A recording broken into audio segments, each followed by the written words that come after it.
CP ఏమీ చేతగాని ప్రభుత్వం. ఎందుకు ఈ మాట అనాల్సి వస్తుందంటే, కేంద్ర ప్రభుత్వం నుంచి గతంలో ఎన్నడూ లేని విధంగా అపారమైనటువంటి సహాయ సహకారాలు లభిస్తున్నప్పటికీ ఈ ప్రభుత్వం పూర్తిగా పరిపాలనలో వైఫల్యం చెందింది.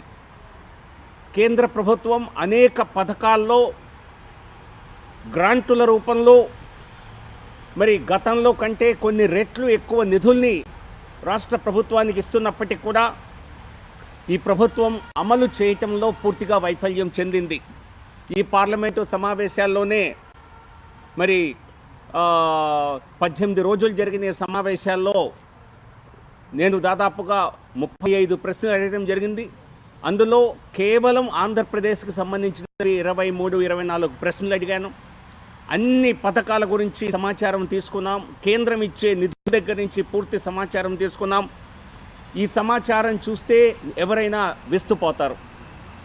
ఎందుకంటే ఈ దేశంలో మరే రాష్ట్రానికి చేయని విధంగా అనేక పథకాల్లో రాష్ట్రానికి సహకారం అందిస్తే, అది నరేగా పథకం కింద కానివ్వండి, గత సంవత్సరం దాదాపుగా 10,700 కోట్ల రూపాయలని ఒక ఆంధ్రప్రదేశ్కి జరిగింది. అది దేశంలో ఇచ్చినటువంటి మొత్తం నిధుల్లో 10%. యూపీ తర్వాత దాదాపుగా అదే మొత్తాన్ని ఇచ్చినటువంటి రాష్ట్రం ఆంధ్రప్రదేశ్.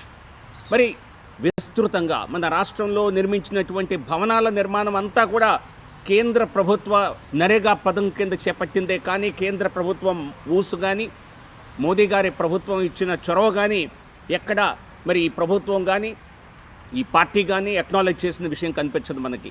దాదాపుగా మరి 2,000 కోట్ల రూపాయల కంటే ఎక్కువ నిధులతో మరి ప్రతి గ్రామంలోనూ కట్టినటువంటి భవనాలు కానివ్వండి, పంచాయతీ సచివాలయాలు కానీ, లేదా మరి రైతు భరోసా కేంద్రాలు కానీ అన్ని కేంద్ర పథకంలో నిర్మించినవే. ఇక అనేక పథకాల్లో నిధులు ఇచ్చినప్పటికీ కూడా నిర్వియోగం, దురుపయోగం లేదా పూర్తిగా ఉపయోగించుకోలేని పరిస్థితి కనిపిస్తోంది. జల్ శక్తి మిషన్ కింద 3,180 కోట్ల రూపాయలని సంవత్సరానికి మంజూరు చేస్తే అందులో ఒక్క రూపాయిని కూడా ఈ రాష్ట్ర ప్రభుత్వం ఇప్పటి వరకు తీసుకోలేదు.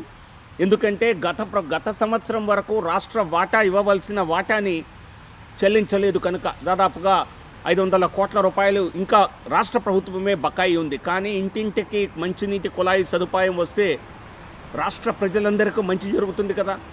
మన రాష్ట్రంలో అనేక జిల్లాల్లో, వెనుకబడిన ప్రాంతాల్లో మరి మంచినీటి సమస్య ఈ రోజుకి పెద్ద సమస్యగా ఉంది కదా.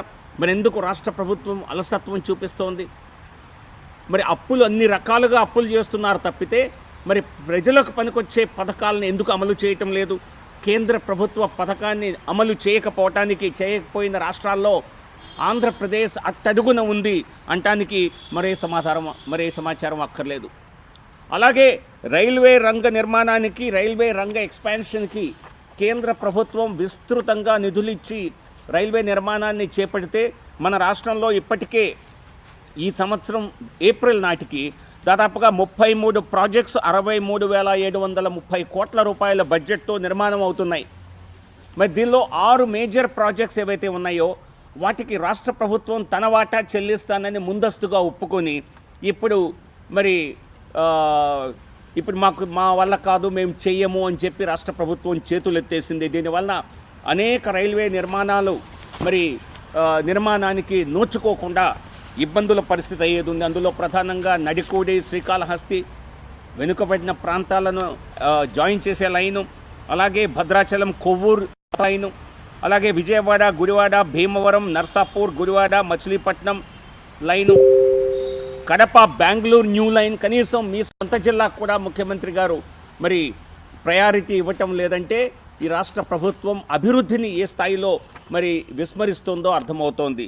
అలాగే కోటిపల్లి, నర్సాపూర్ న్యూ లైన్ ఇవన్నీ కూడా నిర్మాణానికి ఇబ్బందికర పరిస్థితుల్లో రాష్ట్ర ప్రభుత్వ చేతకంతనం వలన ఉన్నాయి.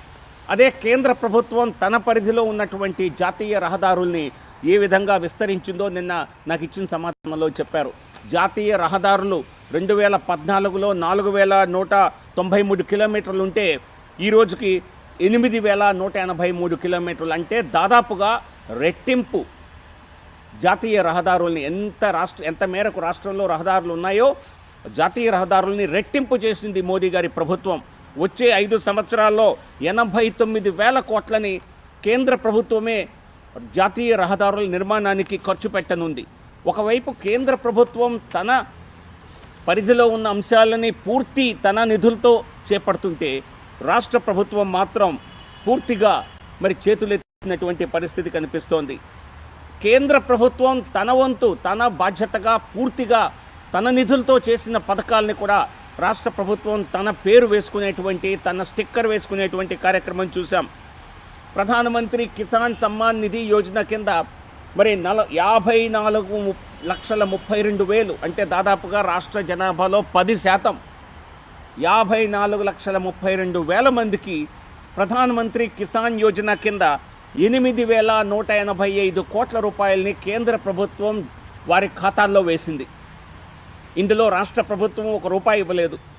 మరి కానీ దీన్ని కూడా తమ పథకంతో కంబైన్ చేసి రైతు భరోసాలో PM కిసాన్ను కూడా చేర్చుకొని అదేదో తామే ఇచ్చిన పథకంలాగా అబద్ధాలు చెప్పారు.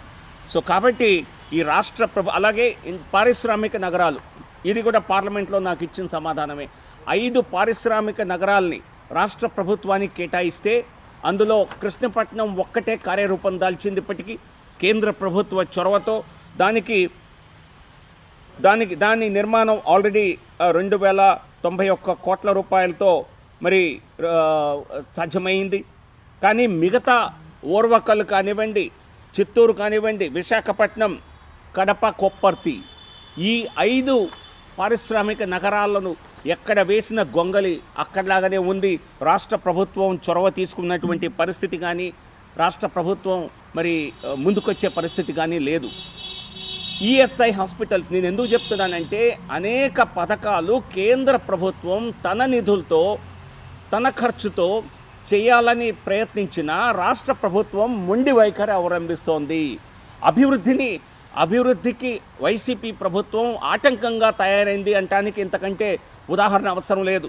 ఈఎస్ఐ హాస్పిటల్స్ ఈ రాష్ట్రంలో మరి 7 కొత్త ఈఎస్ఐ హాస్పిటల్స్ అంటే ప్రధానంగా మరి ఆర్గనైజ్ సెక్టర్లో పనిచేసేటువంటి కార్మికులు ఎవరైతే ఉంటారో వారికి ఆరోగ్య సేవలు అందించేటువంటి హాస్పిటల్స్. ఈ కొత్తగా నిర్మాణం అయ్యేవన్నీ కూడా డైరెక్ట్గా కేంద్ర ప్రభుత్వ అధీనంలో ఉన్న ఈఎస్ఐ కార్పొరేషన్ మరి వారి పరిధిలో ఉంటాయి.